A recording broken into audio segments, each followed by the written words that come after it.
In this video, I'm going to show you how to use the find and replace tool in Microsoft Word. So in this here, I want to use the find and replace tool. So you are on the home, you can see find and replace. Okay, so you can go ahead and click on find. So for example, I want to find the word people. In this, you can hit on enter and you can see you have 19 of results. You can see them highlighted.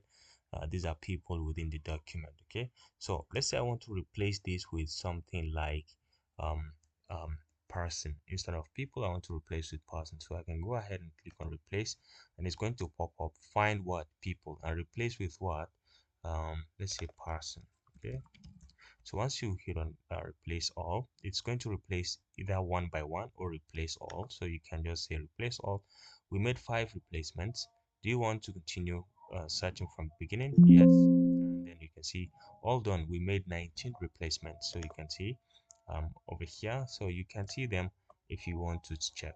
You can see this is person, person. They have replaced everything that they have found. So if you check, you will be able to see people replaced with person in the document. You can always close, and this is how to do find and replace. You can find anything and replace with anything. If you found this helpful, please leave a like. So right now, to confirm this, you can do a find again. So we can do persons, and you can see okay, person, and you can see we have these 21 persons. So these are the ones coming from the ones we have replaced, even though maybe they have more of the person in the document. So if you found this helpful, please leave a like.